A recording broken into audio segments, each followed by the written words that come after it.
जीवन का विशिष्ट पाठ पढ़ने के लिए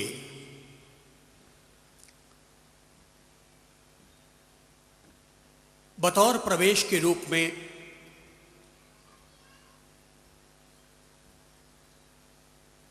आओ आप लोगों की अंगुली थामता हूं और एक घटना प्रसंग के जरिए जीवन के राजमहल में कदम रखता हूं।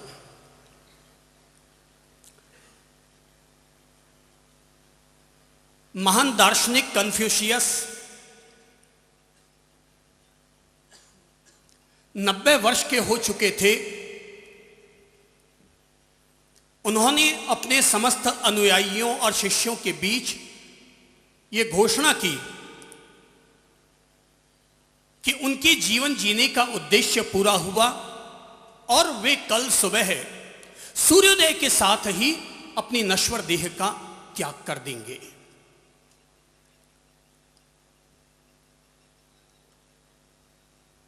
शिष्यों ने अपनी ओर से गुरु से ऐसा करने से इनकार किया, लेकिन गुरु का नियम अटल रहा। अगले दिन सुबह सभी शिष्य एकत्रित हो गए और कन्फ्यूशियस नहा धोकर चले आए जीवित समाधि ग्रहण करने के लिए। उन्होंने अपने लिए जमीन में कब्र खुदवाई। जैसे ही उतरने लगे कि शिष्यों ने कहा कि गुरुदेव, आप धरती से जा रहे हैं, लेकिन जाने से पहले अपने जीवन का एक अंतिम पैगाम जरूर देते जाएं। कन्फ्यूशियस समाधि में बैठने से पहले उन्होंने झट से अपनी आंखें खोली और अपने शिष्यों को एक नजर से देखते हुए कहा कि मेरे प्यारे बेटों, जरा मेरे चेहरे की ओर अपनी नजर डालो। और यूं कहते हुए उन्होंने झट से अपना मुंह खोल दिया और कहा कि जरा बताओ कि तुम लोगों को मेरे मुंह में क्या नजर आता है। मुंह खोल दिया गया। शिष्यों ने कहा, भगवन, आपके मुंह में हमें जिह्वा नजर आती है और तो कुछ नजर नहीं आता। गुरु ने पूछा, क्यों, दांत नजर नहीं आते? शिष्यों ने कहा, गुरुदेव, आप भी कैसी मजाक करते हैं। अरे 90 साल की उम्र में भला कोई दांत रहा करते हैं? कन्फ्यूशियस ने कहा, तो क्या तुम मुझे बता सकोगे कि आखिर दांत किस वजह से गिर गए और जीभ अभी तक किस वजह से बरकरार है? बोले, गुरुदेव, दांत कड़क होते हैं इसलिए जल्दी गिर जाया करते हैं और जीभ नरम होती है इसलिए अंतिम सांस तक आदमी का साथ दिया करती है। यह सुनना था कि कन्फ्यूशियस ने कहा कि बस मेरे बच्चों, मैं तुम लोगों से जीवन का अंतिम पैगाम, अंतिम पाठ यही देना चाहूंगा कि जीवन भर याद रखना कि जो लोग दांत की तरह कड़क हुआ करते हैं वे जल्दी गिर जाया करते हैं, लेकिन जो लोग जीभ की तरह नरम होते हैं, जो लोग जीभ की तरह नरम हुआ करते हैं, वे अंतिम सांस तक साथ निभाया करते हैं। जीवन देना प्रकृति और परमात्मा का काम है, लेकिन जीवन को किस तरीके से जीना, एक कड़क दांत की तरह जीना या एक नरम जीभ की तरह जीना, ये सब हमारी समझ और हमारी बुद्धि पर निर्भर करता है। जीवन को जीना अपने आप में कला है। जिन लोगों को जीवन जीना नहीं आता, उनके लिए जीवन कोई एक बांस का टुकड़ा भर रहा करता है जो आपस में लड़ने लड़ाने के अलावा और कुछ काम नहीं आता। यह आदमी चल बसे तो अर्थी सजाने के अलावा और कोई काम नहीं आता। जिन लोगों को जीवन जीना नहीं आता, उनके लिए जीवन बांस का टुकड़ा भर रहा करता है। पर जिन लोगों को जीवन जीने की कला आ जाती है, आर्ट ऑफ लिविंग, जिन लोगों को जीवन जीने की कला आ जाती है, उनके लिए वो बांस का टुकड़ा नहीं रहता, बल्कि वही बांस का टुकड़ा संगीत को पैदा करने वाली बांसुरी बन जाया करता है। जीवन के 3 मुख्य आधार हैं। एक ओर है विचार, दूसरी ओर है वाणी और तीसरी ओर है व्यवहार। जिस व्यक्ति ने विचार, वाणी और व्यवहार, इन तीनों को अगर सही संतुलित समायोजित कर डाला तो समझ लीजिएगा उस आदमी को जीवन जीने की कला आ चुकी। और इन तीन में से कहीं भी कोई ट्रेन 1 इंच भी अगर इधर उधर रही तो ट्रेन सीधी नीचे आ सकती है। पटरी 1 इंच भी इधर उधर हुई कि ट्रेन नीचे। क्या चीजें मैंने कही? नंबर 1 विचार, नंबर 2 वाणी, नंबर 3 व्यवहार। व्यक्ति के विचार व्यक्ति के मन की धाराओं को प्रभावित करते हैं। व्यक्ति की वाणी व्यक्ति के रिश्तों और संबंधों को प्रभावित करते हैं। और व्यक्ति का व्यवहार लोगों के दिलों में जो जगह बनती है उस प्रभावकता को प्रभावित करता है। और जिस आदमी ने इन 3 चीजों को ठीक कर लिया, विचार, वाणी और व्यवहार, मेरी समझ से दुनिया में गंगा, जमुना और सरस्वती का त्रिवेणी संगम कहलाता होगा। पर मुझे नहीं पता कि गंगा, जमुना और सरस्वती में स्नान करके कितने लोग अब तक भव से पार हुए। पर मैं ये बात बड़े दावे के साथ कह सकता हूं कि अपने विचार, वाणी और व्यवहार इस त्रिवेणी संगम को बिल्कुल निर्मल और समायोजित करने वाला व्यक्ति निश्चित तौर पर त्रिवेणी संगम में स्नान करने का पुण्य भागी जरूर बन जाता है। विचार, वाणी, व्यवहार, 3 पर ही सब कुछ टिका हुआ है। जीवन, रिश्ते, संबंध, प्रभाव, लोगों के दिलों में राज, लोकप्रियता का राज, सबका आधार अगर कहीं छिपा हुआ है तो वो 3 है। इसलिए ये जो सप्ताह चल रहा है ये जीवन निर्माण सप्ताह है। और इस सप्ताह से गुजरते हुए हम लोग विचार, वाणी और व्यवहार, इन 3 चीजों को हम दुरुस्त कर रहे हैं। याद रखिए, गंगा बड़ी निर्मल होती है, पर अगर गंगा निर्मल होती है पर अगर गंगा किसी नाले से बहने लग जाएगी, अगर गंगा किसी नाले से बहने लग जाएगी तो नेगेटिव परिणाम देने लग जाएगी। और नाला अगर किसी गंगा में जाकर के मिल जाएगा तो वही नाला पॉजिटिव परिणाम देना शुरू कर देगा।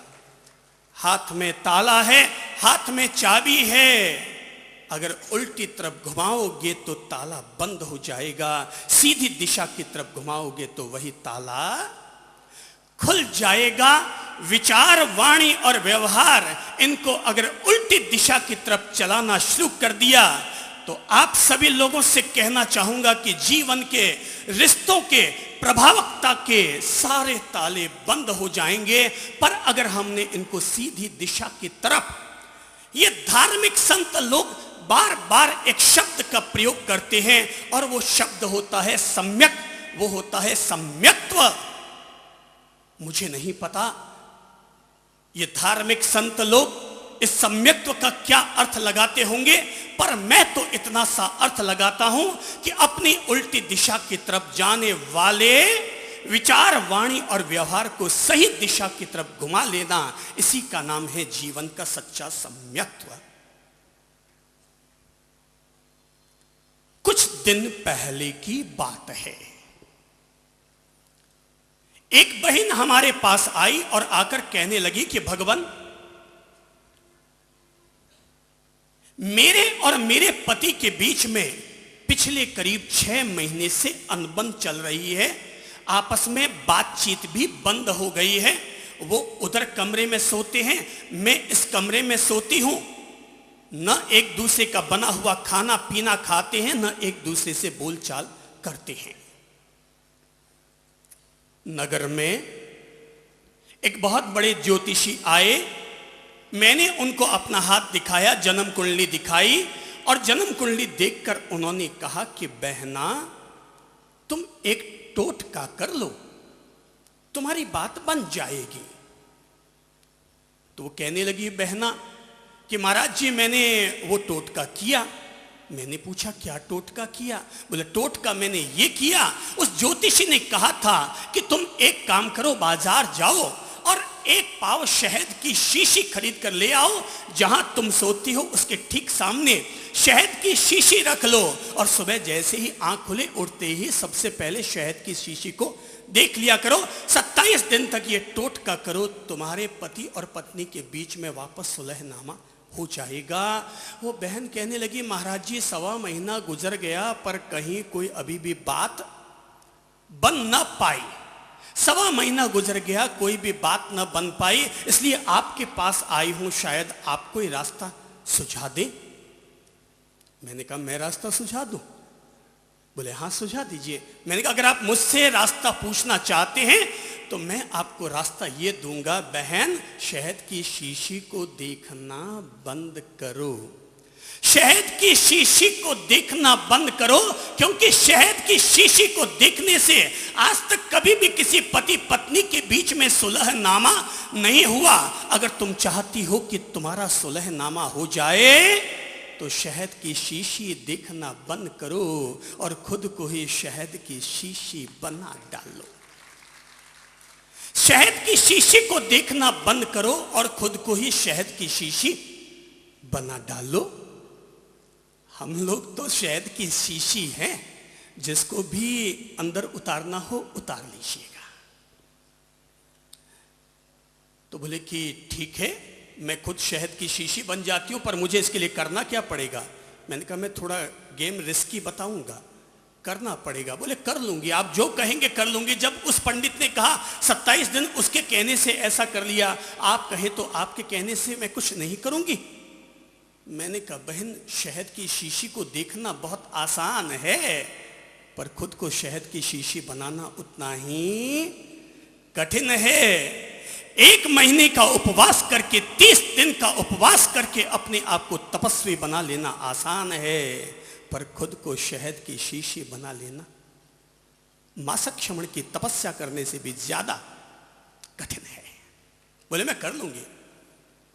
मैंने कहा खेल रिस्की का है? बोले कर लूंगी। मैंने कहा चलो एक काम करो, अगर आप ऐसा कर सकती हैं तो मैं आपको केवल आधा मिनट का छोटा छोटा सूत्र दे देता हूं।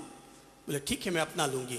मैंने कहा एक काम करो, कल सुबह जैसे ही सुबह आंख खुले, झट से आंख खुलते ही अपने कमरे से बाहर निकलना, पति के कमरे की तरफ जाना, वो भले ही तुम्हें देखे या न देखे पर अपने पति के कमरे की तरफ चले जाना, गेट खड़खड़ा देना। वो जैसे ही गेट खोलते ही तुम पहला शब्द कहना, हाथ जोड़ते हुए नमस्ते। बोले इससे क्या होगा? मैं करके तो देख फिर बताना। बोले दूसरा सूत्र। मैंने कहा नमस्ते के जवाब में जो बोले सो बोलने देना, तुम्हारे मौन रहना, तुम्हें केवल एक ही शब्द का प्रयोग करना है और वो है नमस्ते। बोले ठीक है। मैंने कहा दूसरा काम ये करना है कि आज थोड़ी चाय थोड़ी अच्छी स्वादिष्ट बनाना, थोड़ी सॉफ्ट बनाना, जो रोज कड़क बना लेती हो वैसी कड़क मत बनाना, सॉफ्ट चाय बनाना, थोड़ी इलायची विलायची, हाँ मीठी मस्त हो जाए ऐसी चाय बना लेना। और वो चाय बना करके टेबल पर रखना मत, बल्कि खुद सोफे पर जाना और अपने पति के लिए प्लेट में कप रख करके चाय डालना और केवल इतना कहना पी लीजिए और आगे कुछ मत बोलना। वो जो करे सो करने देना, चाय फेंके कुछ भी करे सो करने देना। बोले तीसरा सूत्र। मैंने कहा जब वो चाय पीने लग जाए, अगर चाय ना पिए तो ये खतरा मोल मत उठाना, पर अगर वो चाय पीने लग जाए, तुम्हारे हाथ की दी हुई चाय अगर वो स्वीकार करने लग जाए, तो उनके चाय पीते पीते बीच में एक थोड़ा सा च्यवनप्राश का अवलेह लगा देना और वो चाय पीते पीते जैसे ही 2 घूंट 3 घूंट ले, पहले घूंट पर रिस्क मत उठाना, ऊपर आ सकती है चाय। जब 3-4 घूंट चली जाए तो अंतिम घूंट में एक थोड़ी सी रिस्क उठाते हुए कहना, जी सॉरी, मुझसे जो हुआ मैं उसके लिए सॉरी कहती हूँ। बोले आप कैसे कहते हैं, गलती उनकी हुई? मैंने कहा तुम्हें अपना दिमाग नहीं लड़ाना है, अपना दिमाग छोड़ दे, केवल ये 3 सूत्र अपना ले। पहला सूत्र क्या कहा? सुबह उठते ही क्या कहना? आपके भी अगर बोलचाल किसी के बंद हो गई तो सूत्र बता देता हूं। पहला सूत्र क्या था? नमस्ते। दूसरा सूत्र चाय पिला देना, टेस्टी होनी चाहिए ताकि आदमी का पीते ही जिसोरा हो जाए। और तीसरा काम कि चाय जब आधी निपट जाए तो उसके बीच में कहना है, ये मत सोचो गलती अगले से हुई या मुझसे हुई, बल्कि ये सोचो कि अगर किसी के भी सॉरी कहने से मामला अगर रफा दफा होता है, कोई अगर मामला रफा दफा होता है और मुझसे अगर कोई कहे आपको सॉरी कहना है, तो मैं एक बार नहीं बल्कि 365 बार भी सॉरी कहने के लिए तैयार हो जाऊंगा। अगर मामला कोई रफा दफा होता है और मामले को रफा दफा करने के लिए अगर 365 बार, कितनी बार? एक बार, दो बार, 10 बार नहीं, 365 बार भी अगर मुझे सॉरी कहना पड़े तो मैं सॉरी कह दूंगा, पर मामले को रफा दफा कर दूंगा। क्योंकि मैं नहीं चाहता कि अगर अगले जन्म में मैं महावीर स्वामी बनूं तो सामने वाला चंड कौशिक बनकर मुझसे मेरा बदला ले। इसी जन्म में ही सारे मामले रफा दफा कर डालो। और उस बहना ने वास्तव में इन तीनों प्रयोगों को कर डाला होगा। उम्मीद रखता हूं कि कर ही डाला होगा, क्योंकि 7 दिन के बाद जब वो हमसे मिलने के लिए आई, आकर के मेरे पास बैठी तो उसके साथ एक पुरुष भी था। मैंने पूछा ये कौन है? बोले यही है वो पति जिनसे साठ गांठ करने के लिए आपने नुस्खे बताए थे। इंसान की जबान किधर घुमाओगे, उल्टी या सुल्टी? ध्यान रखना भाई बहनों, दुनिया में हर रोज 4 निमित्त ऐसे बनते हैं जिन निमित्तों के चलते हमारा भेजा गर्म होता है, और 4 निमित्त ऐसे बनते हैं कि किसी को अपने गले लगाने की तमन्ना जग जाती है। किसी के द्वारा कड़क शब्द बोलना, किसी के द्वारा कड़क शब्द बोलना पार्ट ऑफ लाइफ है। किसी के द्वारा कड़क शब्द बोलना पार्ट ऑफ लाइफ है, लेकिन कड़क शब्द सुनने के बाद भी हमारे मन की स्थिति को ठीक और अच्छी बनाए रखना, यह आर्ट ऑफ लाइफ है। वो पार्ट ऑफ लाइफ है, ये आर्ट ऑफ लाइफ है। पार्ट ऑफ लाइफ जीवन में 4 बार आएगी, पर आर्ट ऑफ लाइफ आपको जीवन के हर कदम पर अपने साथ संजोकर रखनी होगी। और हम लोग जब भी बोलते हैं, हमारी इतनी अगर किताबें भी चलती हैं, तो हर एक के पीछे पार्ट ऑफ लाइफ का एक स्वरूप, उसकी एक रोशनी, उसकी एक किरण जरूर लगी हुई रहती है। और मुझे ये बिल्कुल प्रैक्टिकल जीवन का अनुभव है, और जीवन का अनुभव यही है कि पार्ट ऑफ लाइफ देना कुदरत का काम है, पर आर्ट ऑफ लाइफ देना यह तुम्हारी अपनी बुद्धि और समझ का परिणाम है। भगवान ने हाथ दिए, इन हाथों से आप माला फेरेंगे या भाला चलाएंगे, ये आप पर है। भगवान ने आपको पांव दिए, इन पांवों से आप मंदिर जाएंगे या मदिरालय जाएंगे, ये आप पर है। भगवान ने आपको जबान दी, आप जबान से सत्य बोलेंगे या किसी के लिए सत्यानाश की बद्दुआ करेंगे, ये आप पर है। भगवान ने आपको माचिस दी, उस माचिस की तीली से आप लोगों के घर के अंधेरों को दूर करते हैं या गरीबों की झोपड़ियों में आग लगाते हैं, ये आप पर है। डाइवर्ट, कुछ ऐसा डाइवर्ट किया जाए कि जिससे नाला नाला न रहे, बल्कि नाला नहर बन जाए, नाला पवित्र गंगा नदी का जल बन जाए। मैंने खुद को बदला है, आप खुद को बदलिए। मैं भी भाई बीकानेर में पैदा हुआ हूं। कहां पैदा हुआ? बीकानेर। और राजस्थान में जिन इलाकों की भाषा सबसे ज्यादा लठमार होती है ना, उनमें बीकानेर एक है। बीकानेर, और उसमें मैं ब्राह्मणों के मोहल्ले में पैदा हुआ। और बीकानेर के जो ब्राह्मण है ना, उनके लिए गाली गाली तो होती नहीं है, उनके लिए तो गाली भी जयपुर की कड़ाकंद और बर्फी होती है। तो मैं भी उस मोहल्ले में पैदा हुआ, मैं किसी सामान्य मोहल्ले में पैदा हुआ, ये बड़ी बात या छोटी बात ना हुई।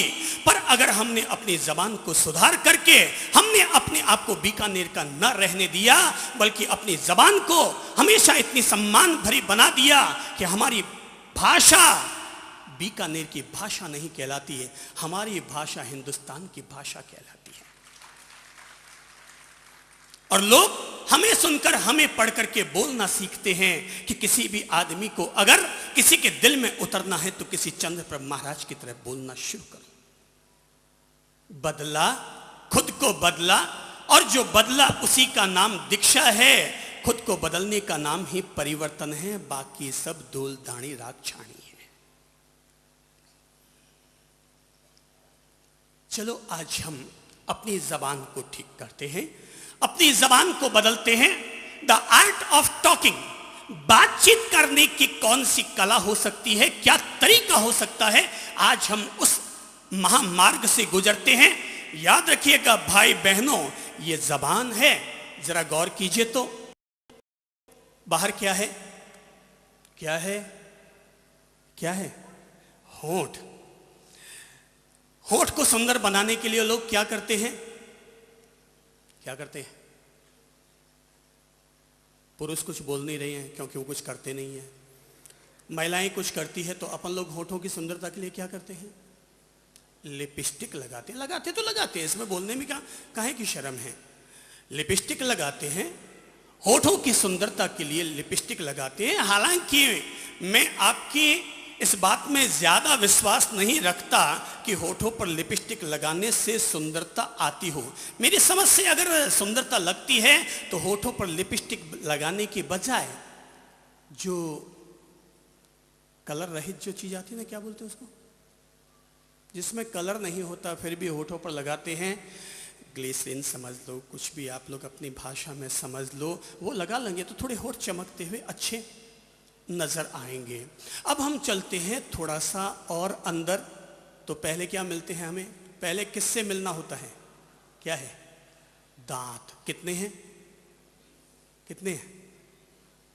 मैं तो खतरा उठाऊंगा नहीं आपके मुंह में हाथ डालने का, लेकिन आप लोग खुद ही अपने अपने दांतों को गिन लीजिए। दांत है 32, और उसके बाद अंदर किससे मिलना होता है? किससे? जीभ से।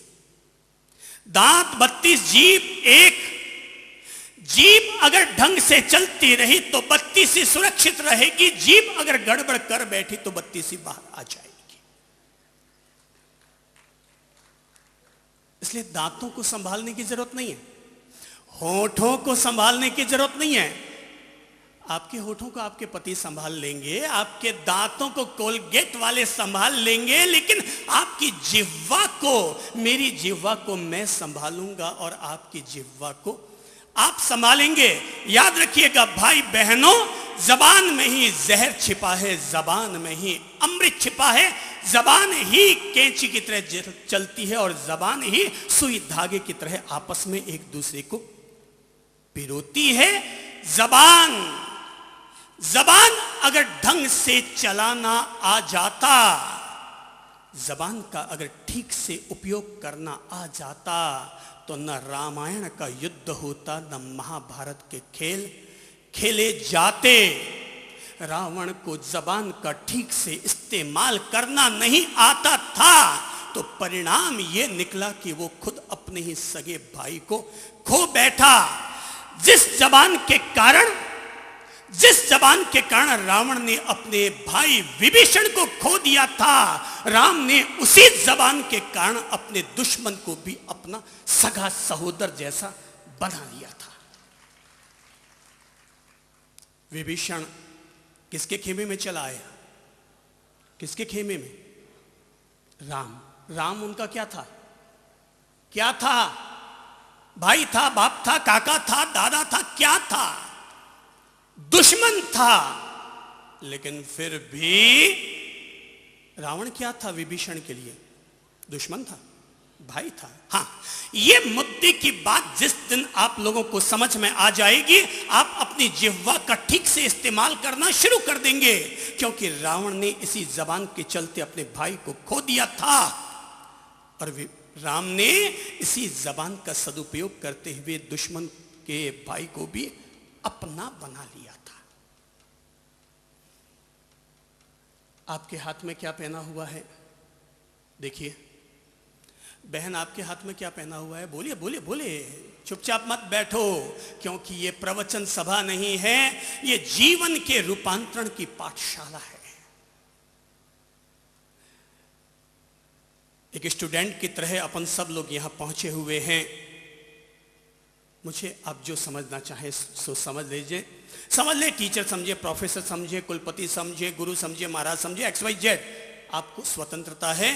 पर हाथ में क्या पहना हुआ है? क्या है?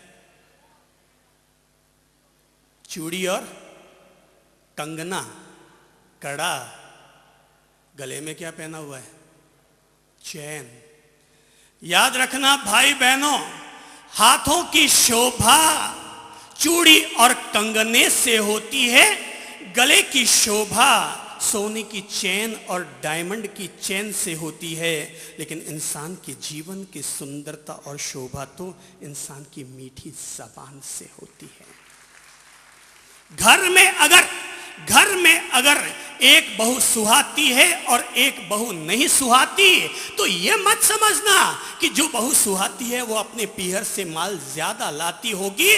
उस छुटकी बहू को जो बहू ज्यादा सुहाती है, उसको केवल बोलने की तहजीब है, इसलिए वो बहू सुहाती है। और जिस बहू को बोलने की तहजीब नहीं है, तो याद रखना, अगर एक बोलने की तहजीब नहीं होगी तो दिन भर की गई सारी मेहनत पर पानी फिर जाएगा। जब आप सांझ के वक्त में एक टेढ़ा शब्द बोल बैठेंगे तो दिल की शोभा दया से है, हाथ की शोभा दान से है, पर जीवन की शोभा इंसान की मीठी मधुर जबान से है। इसलिए संभल कर बोलिए। तुलसी मीठे वचन से सुख उपजे चहु ओर, तुलसी मीठे वचन से सुख उपजे चहु ओर, वशीकरण यह मंत्र है, वशीकरण यह मंत्र है। कौन सा मंत्र है ये? सबसे, दुनिया का सबसे वशीकरण मंत्र। किसी को भी वश में करने का तरीका क्या क्या देंगे? फूलों का गुलदस्ता? रोज तो भाई 200 रुपये का बुक्का दिया नहीं जा सकता, तो रोज किसी को राजी करने का तरीका क्या? रोज रोज तो गले लगाया नहीं जा सकता, रोज रोज तो आपका हैप्पी बर्थडे मनाया नहीं जा सकता, रोज रोज तो आपको लिफाफा दिया नहीं जा सकता, पर रोज रोज जबान का तो मिठास के साथ उपयोग किया ही जा सकता है ना। चेहरे की सुंदरता अच्छी लगती है। मेरे सामने भी ऐश्वर्या राय आएगी ना, तो मैं भी देखने के लिए एक बार तो अपनी नजर ऊपर उठाऊंगा, और शाहरुख खान और सलमान खान आएंगे तो मैं भी सोचूंगा यार देखो तो सही एक बार क्या आया है। पर ध्यान रखना, चेहरे की सुंदरता 2 मिनट अच्छी लगती है, 5 मिनट अच्छी लगती है, पर जबान की सुंदरता आदमी को जीवन भर अच्छी लगा करती है, जीवन भर अच्छी लगा करती है। इसलिए अगर आप गोरे हैं, अगर आप सुंदर हैं, तो कृपा करके अपनी जबान को अपने से ज्यादा सुंदर बनाइए, और अगर आप बदसूरत हैं तो अपनी जबान को और 10 गुना ज्यादा सुंदर बनाइए, ताकि आपके चेहरे की बदसूरती आपकी सुंदर जबान के आगे छिप जाए। जैसा बोलेंगे वैसा लौट कर आएगा। ये तो आप सभी कहते हैं। जंगल में खड़े होकर बोलेंगे हो, तो क्या लौट कर आएगा? क्या आएगा? कभी किसी कुएं में झांक कर बचपन में आपने आवाज लगाई होगी, अरे ओ कालिया, वापस क्या आया? गोरिया। क्या आया? क्या आया? कालिया। अगर आपने किसी को कहा गधा, वापस क्या लौट कर आएगा? क्या आएगा? इंसान। आपने किसी को कहा गधा, क्या वो सामने वाला ये बोलेगा हाँ हाँ देवता साहब आपकी क्या बात है?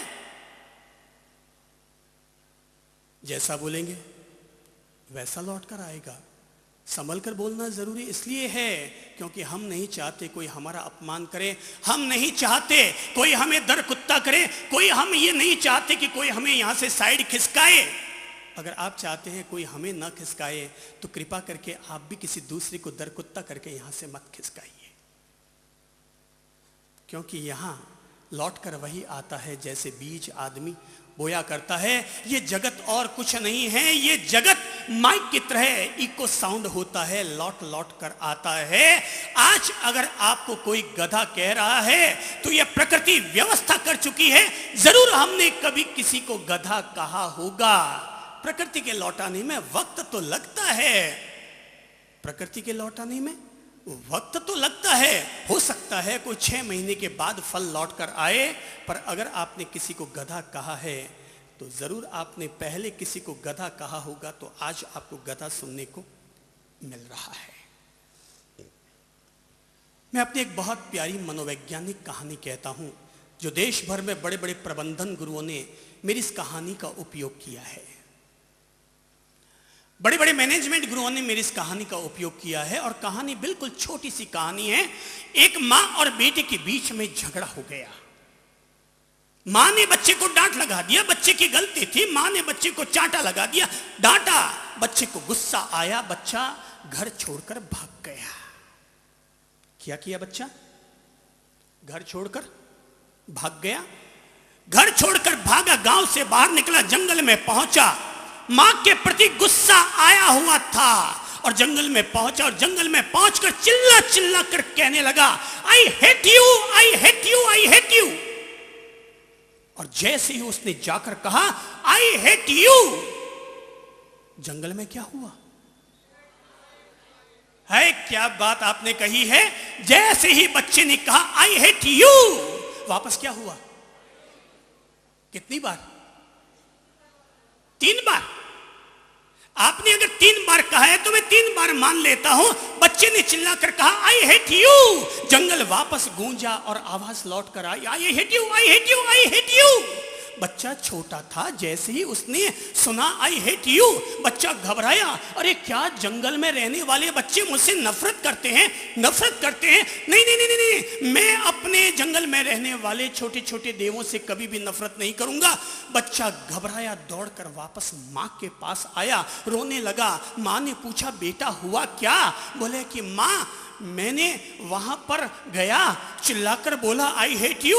जंगल में से रहने वाले बच्चे वापस कहने लगे आई hate you, I hate you, I hate you. Mummy mummy बच्चों को मना करो, वो मुझसे नफरत ना करे। मम्मी समझदार थी, बच्चे के माथे पर प्यार से हाथ रखा और कहा अच्छा बेटा मैं बात समझ गई, तू एक काम कर, इस बार तू वापस जंगल में जा और इस बार जाकर बोल I love you, I love you. बच्चा गया और बच्चा जंगल में गया और जाकर प्यार से दोनों हाथ ऊपर उठाते हुए जोर से चिल्लाया आई लव यू।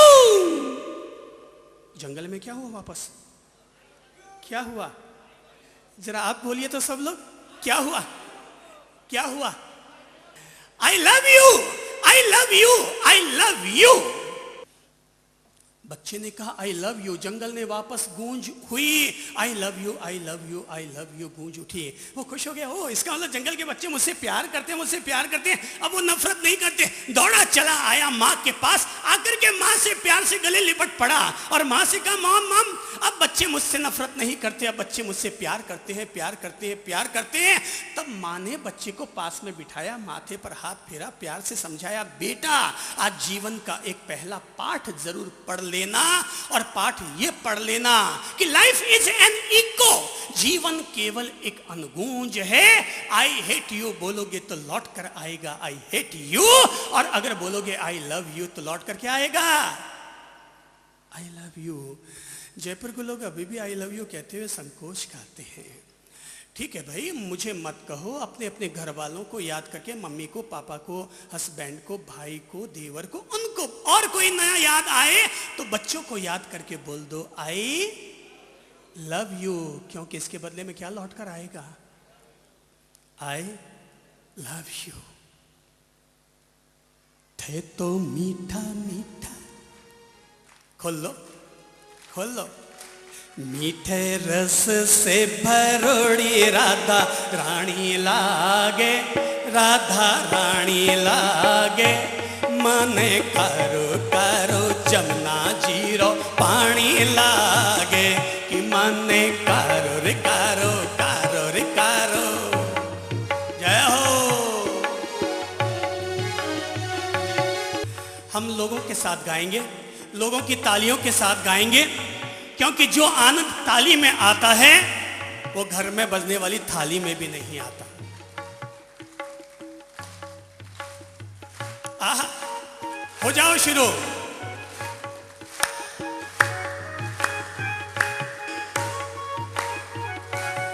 थे तो मीठा मीठा बोलो, थे तो मीठा मीठा बोलो, सगड़ा सुख पासी, सगड़ा सुख पासी, थारी मीठी मीठी वाणी सु, थारी मीठी मीठी वाणी सु, तकदीर संवर जासी, कि थारी मीठी मीठी वाणी सु, तकदीर संवर जासी।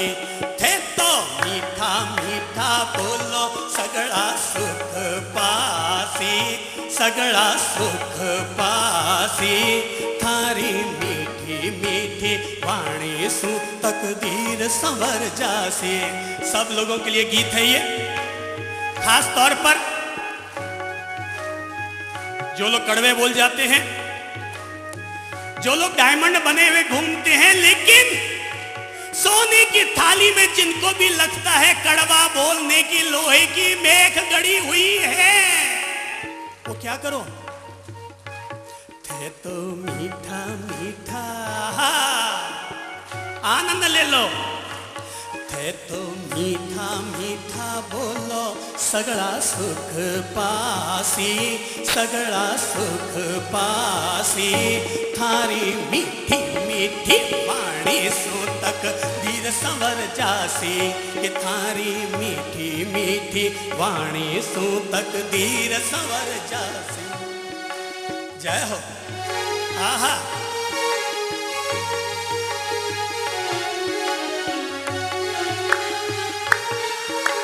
ताली बजाने में बड़े फायदे। या तो रोज 5 किलोमीटर पैदल चल करके एक्सरसाइज कर लिया करो, और नहीं तो रोज 10 मिनट तक ताली बजा लिया करो। 5 किलोमीटर चलने पर जो परिणाम आता है वही परिणाम 10 मिनट तक ताली बजाने से मिल जाता है। आहा, आहा,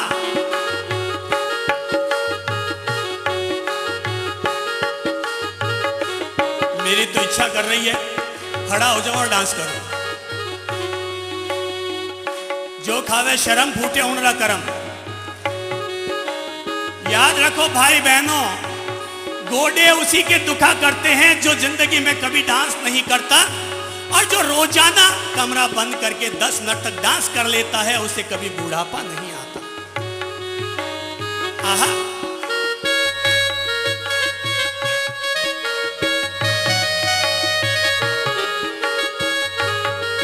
और अगर आपको डांस करना नहीं आता तो सिखा देता हूं। चलो डांस पहले सीख लेते हैं। सबसे पहले तो नहाने के लिए चलते हैं बाथरूम में। बल्ब फ्यूज है, बल्ब बदलो। बल्ब कैसे बदलेंगे? हाथ ऊंचे कर लो और बल्ब बदल लो। आहा, अब क्या कर लो? नहा लो, नहा लो। आहा, पूरा नहा लेना। साबुन लगाइए तो आंखें बंद करके नहा लेना, और फिर नहाने का काम पूरा हो गया तो तौलिया उठा लो, कमर पहुंच लेते हैं।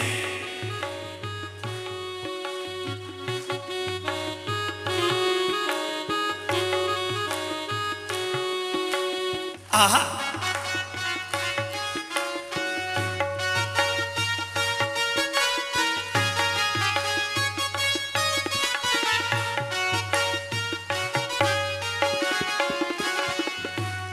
मीठी वाणी इमरत जैसी सबरे दिल ने भावे। आहा, मीठी वाणी इमरत जैसी सबरे दिल ने भावे। गालो काला जी, आप खास तौर पर गा लीजिए। लोग कहते हैं आप है तो बहुत बढ़िया आदमी मगर जबान फिसल जाती है। मीठी वाणी इमरत जैसी सबरे दिल ने भावे। बोलो बोलो, मीठी वाणी इमरत जैसी सबरे दिल ने भावे। उनरे आगे माखन मिश्री भी फीकी पड़ जावे। उनरे आगे माखन मिश्री भी फीकी पड़ जावे। मीठी वाणी सूटू टोड़ा, मीठी वाणी सूटू टोड़ा, रिश्ता जुड़ जासी, रिश्ता जुड़ जासी। मीठी वाणी सूटू टोड़ा, रिश्ता जुड़ जासी, रिश्ता जुड़ जासी। थारी मीठी मीठी वाणी सो तकदीर संवर जासी। थारी मीठी मीठी वाणी सो तकदीर संवर जासी। भाई हमारा तो हथियार ही यही है। अगर हमें पता चल जाए, अगर हमें पता चल जाए कि अमुक आदमी हमसे नाराज है तो हम उसको राजी करने के कहीं कहीं तरीके अपनाते हैं। अगर उधर से गुजर रहे हो तो घर चले जाते हैं। अगर उधर से गुजर रहे हो तो उनके घर चले जाते हैं, दो चार मीठे बोल बोल आते हैं। और अगर वो समाज के बीच में आ जाए तो उसे भगवान महावीर का चित्र सामने रखवा करके दीप प्रज्वलन करवाने का काम करवा देते हैं। आप दीप प्रज्वलन उनसे करवाते होंगे जो लीडर होते हैं, और हम दीप प्रज्वलन उनसे करवाते हैं जिनसे हमें अपने रिश्ते जोड़ने होते हैं। रिश्ता नाता स्वर्ग सु आवे, उड़ने और बढ़ावो। रिश्ते कहां से आते हैं? कहां से आते हैं? 100 साल पहले हमें तुमसे प्यार था, आज भी और कल भी रहेगा। ये रिश्ते कहां से आते हैं? रिश्ता नाता स्वर्ग सु आवे, उड़ने और बढ़ावो। अरे भाया क्यों खारा बोलने, क्यों कड़वा बोलने था का रिश्ता तोड़ो। याद रखना, मीठे बोलने से प्रेम के सेतुओं का निर्माण होता है, पर कड़वा बोलने से द्वेष की दीवारें खड़ा हुआ करती हैं। रिश्ता नाता स्वर्ग सु आवे, उड़ने और बढ़ावो। सब गा रहे हैं ना? रिश्ता नाता स्वर्ग सु आवे, उड़ने और बढ़ावो। भाई गा लो, भगवान जबान दियोड़ी है तब तक गा लो। कहीं ऐसा ना हो जाए कि जबान लिपड़ी भाई हो जाए और किसी को पैरालिसिस मार जाए। गा लो, ये जब तक है तब तक इसका आनंद ले लो। रिश्ता नाता स्वर्ग सु आवे, थे भी गा लो भाई, वो बजाउन वाला भैया थे भी गा लो। रिश्ता नाता स्वर्ग सु आवे, उड़ने और बढ़ावो। उन रिश्ता में जहर घोलने क्यों दुश्मनी बढ़ावो। उन रिश्ता में जहर घोलने क्यों दुश्मनी बढ़ावो। मीठी वाणी बोलो जिणसो जय हो, मीठी वाणी बोलो जिणसो थारी ओलियों आसी, थारी ओलियों आसी।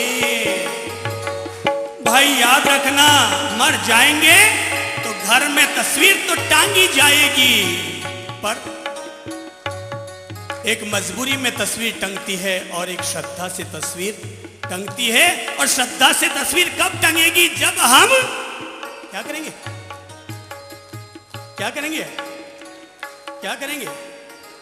क्या करेंगे? बोलो, क्या बोलेंगे? जरा जोर से बोलो तो। मीठे बोल, मीठा मीठा मीठा बोल, मीठा है रसगुल्ला बोल। मीठी वाणी बोलो जिणसो थारी ओलियों आसी, थारी ओलियों आसी। धीर संवर जासी, हो थारी मीठी मीठी वाणी सु तकदीर संवर जासी। जय हो।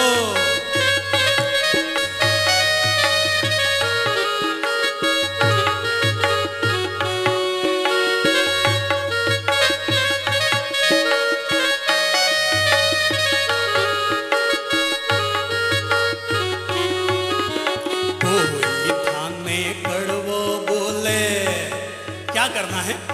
अब हम 5 स्टेप्स को छुएंगे, पर पहले समझ लो क्या करना है। कोई थाने कड़वो बोले, थे कहीं करो, कहीं करो। कोई थाने कड़वो बोले, थे तो मीठा बोलो। कोई थाने कड़वो बोले, थे तो मीठा बोलो। सब बोल लो। कोई थाने कड़वो बोले, थे तो मीठा बोलो। आज भाइयों अपने घर जाओ ना, और घर जाने पर लगे कि आपकी धर्मपत्नी आपकी बहुरानी को डांट लगा रही है, तो कुछ मत करना, इन पंक्तियों को गुनगुना लेना। क्या है पंक्तियां? कोई थाने कड़वो बोले, थे तो मीठा बोलो। अच्छी कोई थाने कड़वो बोले, थे तो मीठा बोलो। कीचड़ रे बदले में थे तो प्रेम रंग रो घोड़ो। कीचड़ रे बदले में थे तो रंग प्रेम रो घोड़ो। थारे प्रेम रंग रे आगे, जय हो। थारे प्रेम रंग रे आगे, अगड़ो झुक जासी, अगड़ो झुक जासी। थारे प्रेम रंग रे आगे, अगड़ो झुक जासी, अगड़ो झुक जासी। थारी मीठी मीठी, आहा, थारी मीठी मीठी वाणी सु तकदीर संवर जासी। ऐसे लग रहा है जैसे मेरे हाथ में कोई गिटार है और बज रहा है। याद रखो भाई, भगवान श्री कृष्ण की मुरलिया जब भी बजती है तो मुरलिया की 3 खासियत होती है। पहली खासियत, मुरली जब भी बजती है तभी बजती है जब उसमें फूंक मारी जाती है। अगला कोई आपसे बात करना चाहे तो करो, ना करना चाहे तो उखड़ में मुंह से क्यों डालो। मुरली की दूसरी खासियत, मुरली की पहली खासियत, मुरली तभी बोलती है जब फूंक मारी जाती है। दूसरी खासियत, मुरली जब भी बोलती है हमेशा मीठा और मधुर बोलती है। और मुरली की तीसरी खासियत, मुरली बोलकर चुप हो जाती है तब भी पूरे वातावरण में अपना रस घोल देती है। आहा। चंद्र प्रभुरी वाणी सुनने, दिल में प्रीत जगावो। जय हो, आई लव यू।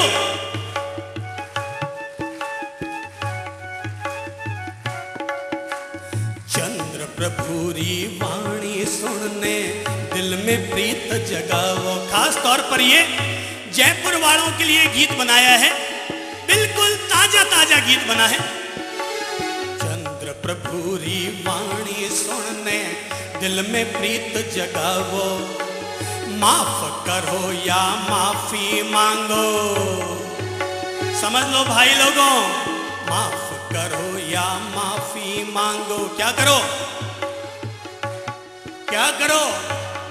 अरे कभी किसी से रिश्ता टूट जाए, गैले होते हैं जो 36 दिन की इंतजारी करते हैं, क्योंकि टूटे हुए रिश्ते से जितना उसको नुकसान होगा उससे दुगुना तुझे भी नुकसान होगा।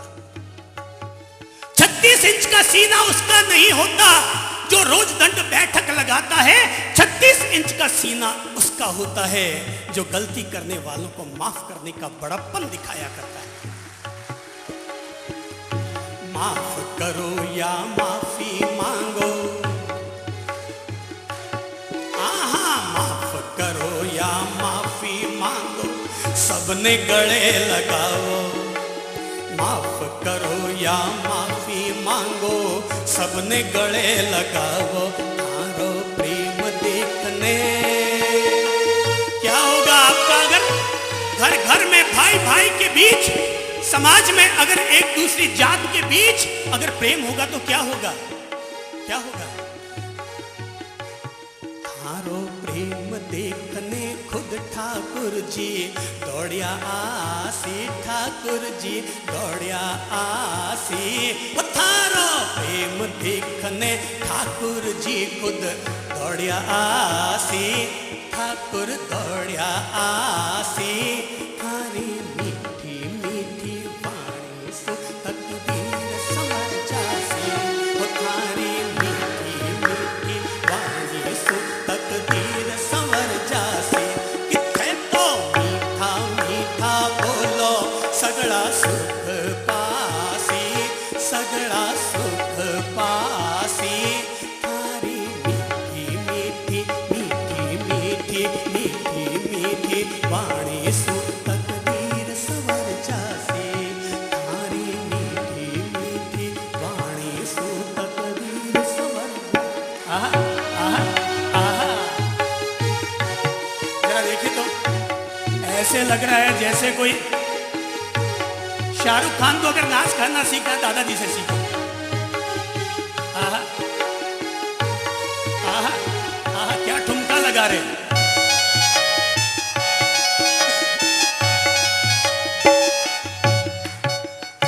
फाइव स्टेप्स में सीखिए बोलने की कला। पहला स्टेप, पहला स्टेप नंबर 1, जब भी बोलो अदब से बोलो। रखते जाइएगा एक एक स्टेप। नंबर 1, जब भी बोलो अदब से बोलो। जब भी बोलो विद रेस्पेक्ट बोलो। कोई जरूरत नहीं है बोलने की, क्योंकि बोलना अगर चांदी है तो मौन रहना सोना है। बोलना अगर चांदी है तो मौन रहना सोना है। बोलने की कोई जरूरत नहीं है, पर अगर बोलते हो तो जब भी बोलो नंबर 1 अदब से बोलो, विद रेस्पेक्ट। जब भी बोलो कैसे बोलो? अदब से बोलो। इंग्लिश में तो केवल एक यू होता है, लेकिन हमारे हिंदुस्तान में अदब की कई कैटेगरियां बनी हुई है। हमारे देश में अदब की कई कैटेगरियां बनी हुई है। नंबर 1, अदब की 4 सीढ़ियां बताता हूं। नंबर 1 तू, नंबर 2 तुम, नंबर 3 थे, नंबर 4 आप। क्या सीढ़ियां बताई मैंने? नंबर 1 तू, नंबर 2 तुम, नंबर 3 थे, नंबर 4 आप। जरा इस पर अपन लोग थोड़ी तफ्तीश करते हैं। कौन खड़ा होना चाहेगा? अपनी स्वेच्छा से खड़ा हो जाए। आप खड़ा होना चाहेंगे। और कौन खड़ा होना चाहेगा? आप होना चाहेंगे। एक बुजुर्ग खड़े हुए। आपकी उम्र कितनी है? 65 साल। आगे आइए तो। इनके बगल वाले चश्मा लगाकर बैठे हैं, वो भी खड़े हो जाएं। हाँ, खड़े हो जाओ भाई। ये पाठशाला है। आ जाइए यहां मंच पर आइए। माइक दीजिए तो भैया। मुंह उधर कीजिए जनता की तरफ। मैं क्लास लेके क्या करूंगा? लोग ही आपकी क्लास लेंगे। दादाजी एक बात बताइए, आपकी उम्र कितनी? 65 वर्ष। जो जवाब दें बिल्कुल ईमानदारी से दीजिएगा, गड़बड़ मत कीजिएगा। जब आपके चरणों में चीज झुका दिया, चूज आपके चरणों से सिवाय कुछ पाते नहीं है, तो बिल्कुल सच ही बोलेंगे। सच ही बोलेंगे। बहुत अच्छी बात है। दादाजी जरा एक बात बताइए, आपकी पत्नी है? जी है। आप अपनी पत्नी को क्या बोलते हैं? तुम, आप, थे, तू। अब आप तो सच बोलिए। मैं तो समझता हूँ, मैं बोलता तो ठीक हूँ। जो बोलते हैं पहले वो बोलिए। जो बोलते हैं वो बोलिए। मैं तो आप ही बोलता हूँ उसको। नहीं तो फिर बोलने में घबराते क्यों? नहीं, घबरा तो कोई नहीं आ रहा। अगर ऐसा है कि आपने कहा कि आप उन्हें आप बोलते हैं, पर बोलते ये मैं उसको आप बोलता हूं। अगर आप बोलते तो उसको नहीं बोलते, उनको बोलते।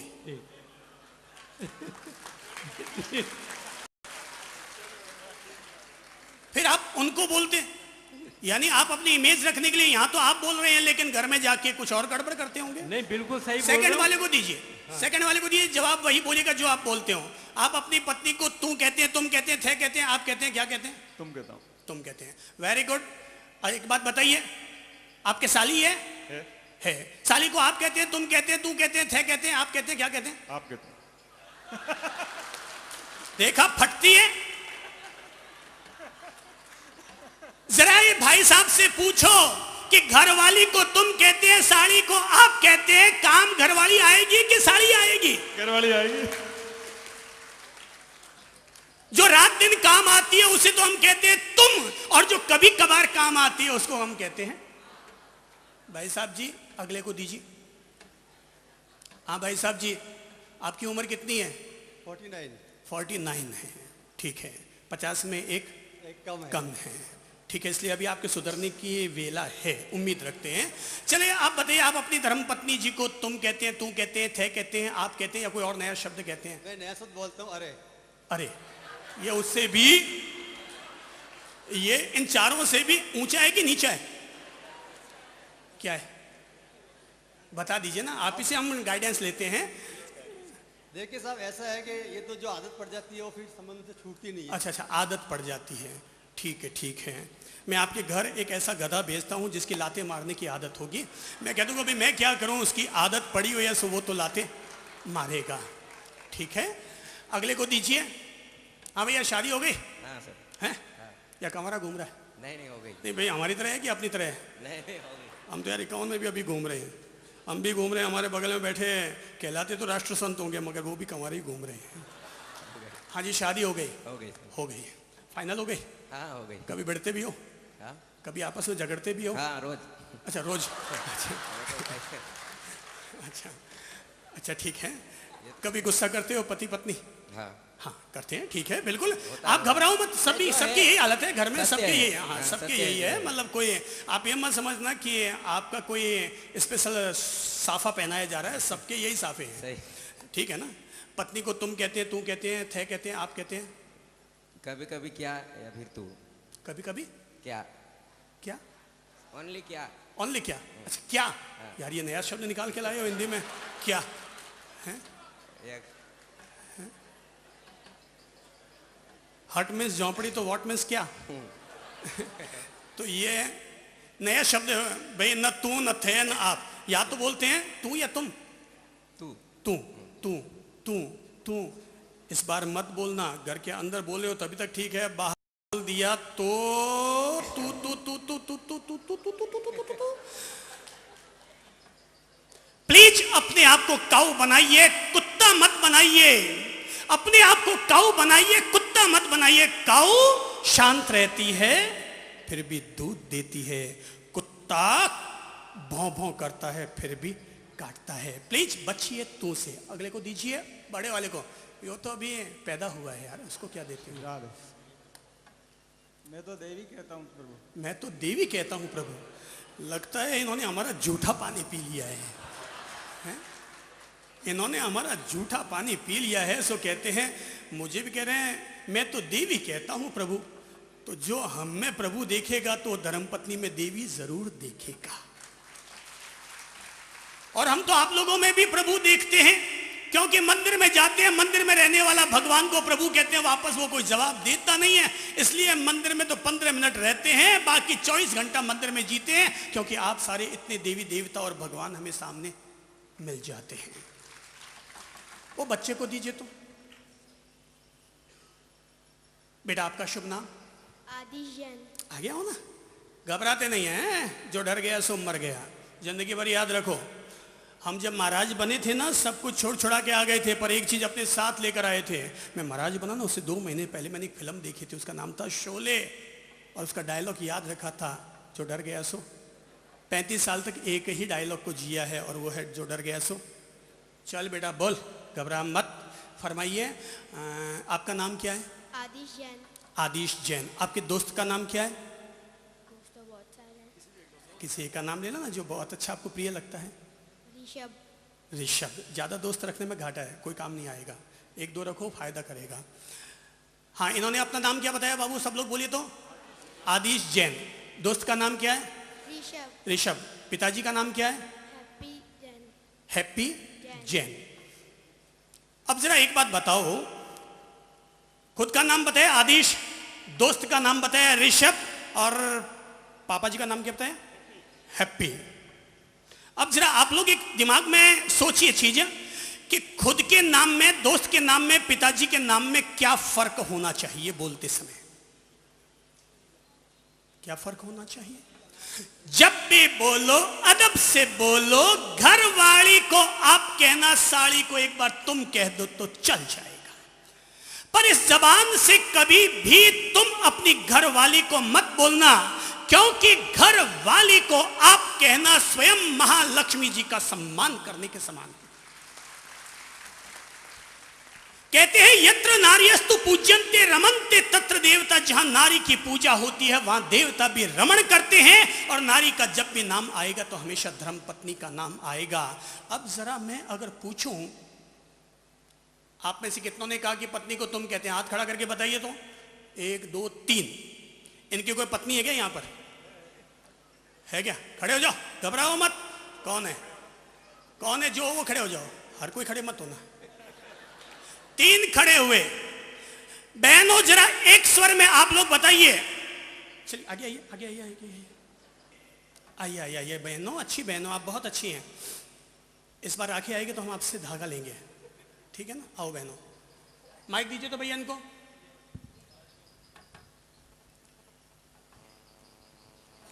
जरा एक बात बताइए, आपके पति हैं, आप अपने पति को तू तुम थे आप क्या कहते हैं? माइक में बोलो। आप कहते हैं। अगले को दीजिए। तू तुम थे आप क्या कहते हैं पति को? आप बोलती हूँ। आप बोलती हो। अगली बहन जी को दीजिए। तू तुम थे आप क्या बोलते हैं? आप। जरा एक बात बताइए और सोचिए भाई बहनों कि अपन लोगों में कान कायदा ज्यादा है या इन महिलाओं में कान कायदा ज्यादा है?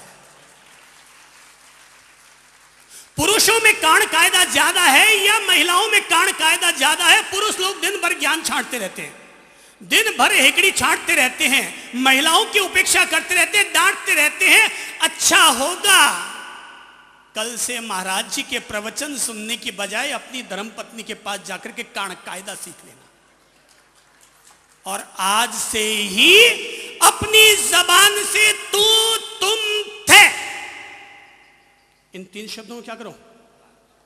गोली मारो।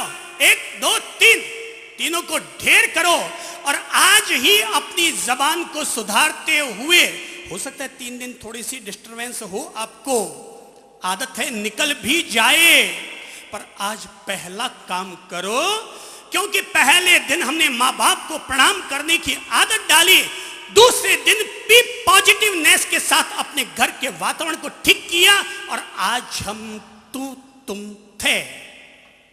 आज तक दुनिया में कोई व्यक्ति ऐसा नहीं मिल सकेगा आपको जो ये आपको कह सके कि चंद्रप्रभ महाराज या ललित प्रभ महाराज ने कभी किसी 3 वर्ष के बच्चे को भी कभी तू तुम कहा हो। कभी किसी 3 वर्ष के बच्चे को भी तू तुम कहा हो। सवाल ये नहीं है कि सामने वाले की उम्र क्या है, सवाल ये है कि तुम्हारी भाषा का स्तर क्या है, तुम्हारा स्टैंडर्ड क्या है, ये बात महत्व की है। तो आज से कितने लोग धर्म के पथ पर आना चाहते हैं, जिनको लगता है वो धर्म के पथ पर आना चाहते हैं। अहिंसा का सच्चा सम्मान यही होगा कि हम अपनी पत्नी को भी आप कहना शुरू करेंगे। हाथ खड़ा करके बताओ, अब कितने लोग आज से आपको अपने जीवन में डालेंगे? कितने लोग, कितने लोग, कितने लोग? 10% लोग बच गए क्योंकि उनके पास आत्मा नहीं थी। और जिन 10% लोगों ने हाथ ऊपर नहीं किया और आप कहने की आदत नहीं है, बाप जी कहते हैं उनके पास पत्नी नहीं है। ओ भाई साहब जी, पत्नियां तो है, पर मैं जिन्होंने हाथ नहीं उठाया उनकी पत्नियों से कहूंगा कि बहनों, 3 दिन के लिए आप जो अपने पति को आप कहते हैं, जरा 3 दिन के लिए आप शब्द को हटा देना, केवल 3 दिन के लिए उनको तुम कह के देखना, वो आपको आप कहना शुरू ना कर दे तो मुझसे कह देना। वो अगर आपको आप कहना शुरू ना कर दे तो मुझसे कहना। आप कहो, पिताजी का नाम बोलने से पहले, बेटा आपका पिताजी का नाम क्या बताया? हैप्पी जैन। पिताजी का नाम बोलना सीखो सभी लोग। जब भी पिताजी का नाम लिया जाए, जब भी माता जी का नाम लिया जाए, जब भी बड़ों का नाम लिया जाए, तो नाम लेने से पहले श्री लगाओ। क्या लगाओ? श्री हैप्पी। नाम के बाद जी लगाओ, श्री हैप्पी जी जैन। अब पता चलेगा दोस्त के नाम में और पिताजी के नाम में क्या फर्क है। Sit down please. नाम से पहले श्री, नाम के बाद जी। कभी किसी से जब भी बोलो अदब से बोलो, सूत्र लेते जाओ, सूत्र ले लो। जब भी लगे किसी से कोई काम कहना है, शब्द जोड़ो। 3 शब्द अपनी जिंदगी में जितने ज्यादा इस्तेमाल करोगे, आपकी भाषा का स्तर उतना ही ऊंचा उठता चला जाएगा। 3 शब्द, प्लीज, थैंक यू, सॉरी। क्या शब्द है? दिमाग में लीजिए। Please, thank you, sorry. वापस लीजिए दिमाग में। 3 शब्द क्या है? Number 1 please, thank you, sorry. किसी को कोई काम कहना, ये मत सोचो बहू को कैसे प्लीज कहूं, लेकिन मैं कहूंगा आप उसको भी प्लीज कहकर के देखिए, उसकी ऊर्जा और ज्यादा जग जाएगी। और कहेंगे नहीं मम्मी जी मैं बिल्कुल कर लूंगी। आप कहेंगे बेटा प्लीज ये काम कर लेना। वो कहेंगे नहीं मम्मी जी प्लीज कहने की जरूरत है, मैं बिल्कुल कर लूंगी। आप अपनी भाषा को जितनी पोलाइटली बनाएंगे, आपकी बहू आपके प्रति उतनी ही रेस्पेक्टफुल बनती चली जाएगी। काम कर ले तो थैंक यू कहना मत भूलना। ये मत सोचना कि घर वालों को कैसे थैंक यू दें। सड़क से चलते हैं, किसी से लिफ्ट मांगते हैं और वो हमें यहां से अगले चौराहे पहुंचा दे, तो भी हम क्या करते हैं? उतरते समय क्या करते हैं? Thank you. तो भाई जो 2 मिनट काम आया उसे हम थैंक यू कहते हैं, जो रात दिन काम आता है हम उसे थैंक यू क्यों नहीं कहते?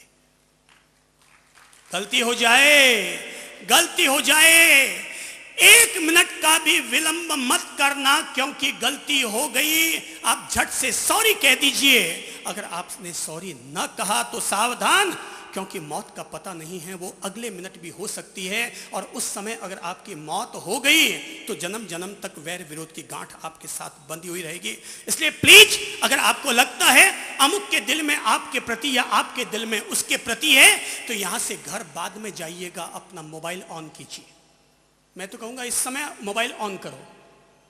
अगर किसी भाई को लगता है अमुक व्यक्ति उनसे नाराज हो गया, उनके किसी व्यवहार के कारण नाराज हो गया, फोन निकालो।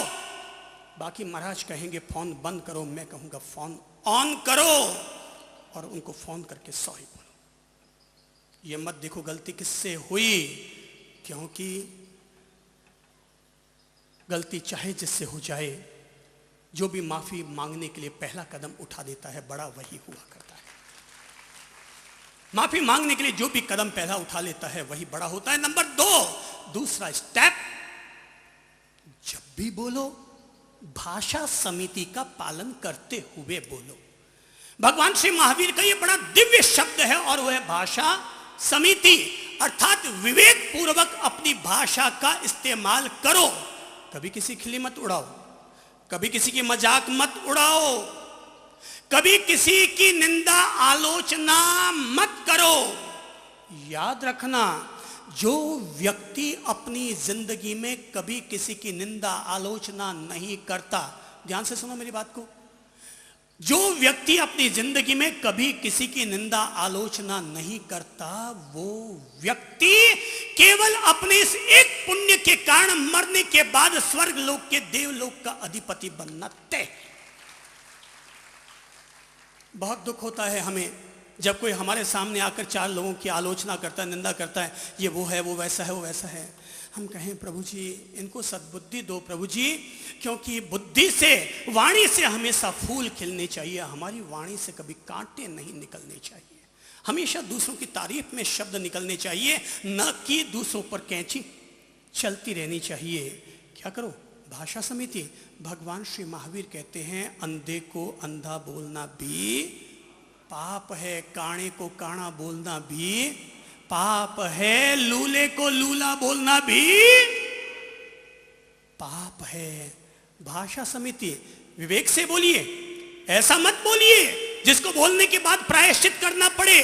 जो बात आप तैश में आकर कहते हैं, अगर वही बात प्रेम से कहने की आदत डाल लें तो आपके न तो रिश्ते टूटेंगे और न आपको पछताना पड़ेगा। हाँ, गुस्से में बोल लीजिएगा, मगर तब जब पहले आपने प्रेम से कोई बात कह दी है, समझा दी है, और फिर भी अगला समझ नहीं पाता तो फिर जूते ठोक दो, पर पहले ही चरण में उठ करके आग बबूला मत बनो। सॉफ्ट जबान, सॉफ्ट वाणी, सॉफ्ट। मैंने कहा था ना KFP, क्या कहा था सूत्र? KFP, क्या फर्क पड़ता है? हो गया, गलती हो गई, कोई बात नहीं, ठीक है, हो जाता है, हो गया। नेग्लिजेंसी, जो व्यक्ति अपने घर परिवार में बच्चों के द्वारा, बड़ों के द्वारा होने वाली गलतियों को जितना ज्यादा नेग्लिजेंसी, जितना ज्यादा नजरअंदाज करेगा, उसका घर उतना ही टूटने से बचा हुआ रहेगा। हम लोग भाई भाई आपस में कभी झगड़ते नहीं है, इसलिए झगड़ते नहीं है क्योंकि हमारे यहां एक दूसरे को टोकने की आदत नहीं है। अगर कोई भी बड़े बुजुर्ग घर में टोका टोकी की आदत छोड़ दे तो मैं दावे के साथ कहता हूं दुनिया की कोई भी बेटा बहू अपने मां बाप से कभी जुदा होने की सोचेंगे भी नहीं। केवल टोका टोकी की आदत छोड़ दे तो। बोलने का तीसरा स्टेप, जब भी बोलो नंबर 1, जब भी बोलो अदब से बोलो। बोलो बोले बोलो भाई, पहाड़े बोलते वैसे बोलो। नंबर 1, जब भी बोलो अदब से बोलो। नंबर 2, जब भी बोलो भाषा समिति का पालन करते हुए बोलो। नंबर 3, जब भी बोलो श्रेष्ठ बुद्धि का इस्तेमाल करते हुए बोलो। जो मन में आ गया सो मत बोलो, क्योंकि आपके आदरणीय पिताजी और माताजी ने आपको पढ़ाने लिखाने में अपने 10 लाख खर्च किए और आपके 20 साल लगाए हैं, आपको पढ़ा लिखा कर तैयार किया है। तो जब भी बोलो अपनी श्रेष्ठ बुद्धि का इस्तेमाल करते हुए बोलो। थोड़ा सा विनोद कर लेता हूं। ऐसा हुआ, एक व्यक्ति, एक मारवाड़ी राजस्थानी व्यक्ति चढ़ा, एक मारवाड़ी राजस्थानी व्यक्ति चढ़ा ट्रेन में, और जैसे ही चढ़ा तो उसके साथ उसका बेडिंग था। उठाने लगा मगर उठा नहीं पाया। तभी एक पंजाबी व्यक्ति बगल में था। सिख साहब ने कहा, अरे साला मारवाड़ी आदमी है, एक बेडिंग नहीं उठता, एक सूटकेस नहीं उठती? बोले भैया उठाने की कोशिश कर रहा हूं मगर उठती नहीं है। उसने कहा क्या नहीं उठती? साइड हट, मैं उठाता हूं। और ये कहते हुए उसने सूटकेस उठा करके ट्रेन में रख दी। उसने थैंक यू कहा मारवाड़ी ने। सरदार जी ने कहा, सरदार जी ने कहा कि तो मारवाड़ियों में अकल वकल होती नहीं है, ताकत वाकत कुछ होती नहीं है। हम हैं पंजाबी, लस्सी पीते हैं, लस्सी देखा साला ये यूं यूं बिल्कुल लस्सी पीते हैं, लस्सी। हर बात तो सही कहता है, मुझे भी लस्सी पीनी चाहिए। तभी ऊपर वाली सीट पर उसकी कुर्सी थी, वहां चढ़ाने लगा, वहां पर फिर ना चढ़ पाया। तो सरदार जी ने कहा, फिर उठा के बेडिंग ऊपर रख दिया और कहा कि देखा लस्सी पीते हैं, लस्सी साला एक बार में उठा के ऊपर रख दिया, लस्सी पीते हैं लस्सी। मारवाड़ी को लगा यार बार बार ये लस्सी लस्सी कर रहा है, लस्सी पीना तो बहुत अच्छी बात है, ये बार बार अपनी इमेज खराब करता है। ट्रेन चालू हो गई, मारवाड़ी ने अक्कल लगाई, चैन के पास गया और यूं यूं यूं यूं खींचने लगा, चैन खींच ना पाया। सरदार जी ने कहा हट साइड हट, ऐसे कोई चैन खींची जाती है? और ये किया नीचे और चैन खींच ली और गाड़ी रुक गई। और जैसे ही गाड़ी रुकी टीटी आ गया, किसने खींची? बोले सरदार जी ने खींची। बोले कि सरदार जी ने खींची? बोले दे 1000 रुपया। और नीचे उतार कर ले जाने लगे। और जैसे ही सरदार जी जाने लगे, मारवाड़ी ने कहा देखा दूध पीते हैं दूध। जब भी बोलो श्रेष्ठ बुद्धि का इस्तेमाल करते हुए बोलो। नंबर 4, जब भी बोलो पूरे आत्मविश्वास के साथ बोलो, पूरे कॉन्फिडेंस के साथ बोलो। और नंबर 5, जब भी बोलो ध्यान रखो मुंह से जो शब्द निकल जाए मर के भी उसको पूरा करो। क्योंकि विवेचन करने का समय नहीं है, पर केवल इतनी बात कह देता हूं, प्राण जाए पर वचन न जाइए।